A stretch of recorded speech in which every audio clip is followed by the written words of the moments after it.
They are some of the most familiar lines in American literature. What do my wondering eyes should appear but a miniature sleigh and 8 tiny reindeer with a little old driver so lively and quick? I knew in a moment it must be St. Nick. And so we all thought we knew how Santa Claus arrives each Christmas. But as Charles Kuralt learned on the road in New England, Santa's flight takes many forms, always toward the light. This is a story about light and about tradition.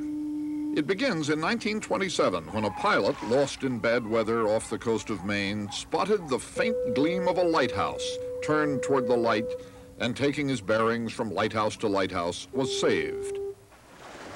In gratitude, that Christmas, and on Christmases that followed, Captain Bill Winkapaw flew over each of those lighthouses and dropped off a bundle of gifts for the station keepers and their families.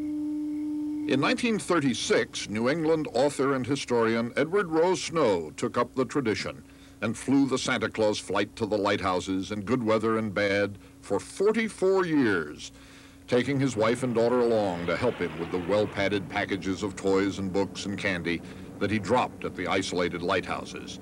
His daughter, Dorothy, will never forget the thrill. You know, it would just be very windy and noisy, and you'd go along and you'd see him go right out the window like that, and then again, and then he'd say, "They got it, they got it!" And he'd be so excited.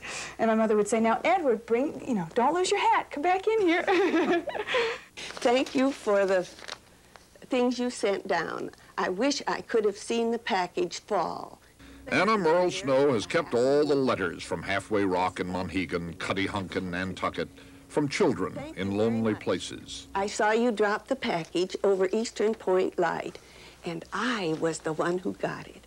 I bet you make a lot of children happy. I am 14, and even I enjoyed it. Mrs. Snow remembers watching the young bride of the lightkeeper at remote Gurnet Light off Plymouth. She was out there, and it was her first year married, and she was so lonesome. And when she saw the plane coming, she ran out, and she danced up and down, and then when the package landed, you could see her feet going. She was running as fast as she could to get it, and she held it up way over her head, and you could just feel the joy that she had at that lighthouse. It really was very nice. And it made us feel good, too, you know.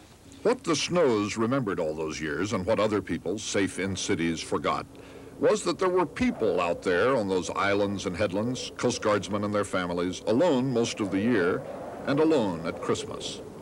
Edward Rose Snow died in 1982, but the Santa flight was too splendid a thing to die. And that is why this year, Santa came again to the lighthouses of New England, under the sponsorship of the Hull Life-Saving Museum now, and again the shouts of wild anticipation, and again the little family groups waiting on the ground for the one exciting event of winter, and the familiar figure waving from the sky. And again this year, a long way from any playmates, little children wrestling with big packages in the snow. The Santa flight started as an act of gratitude 58 Christmases ago. Nobody had to do this at first. By now, George Morgan, a Santa whose white beard is his own, finds he does have to every December. Merry Christmas. Did you expect to see Santa Claus come up to visit you? So an old tradition of warmth and gratitude was carried out this week in cold and stony places. Of course, it's a tradition that acts out the Christmas story of strangers carrying gifts great distances toward a light that pierces the darkness. Charles Kuralt, CBS News, on the road in New England. And that's the CBS Evening News for this Friday before Christmas. Dan Rather reporting from New York. We'll see you here again Monday. Good night.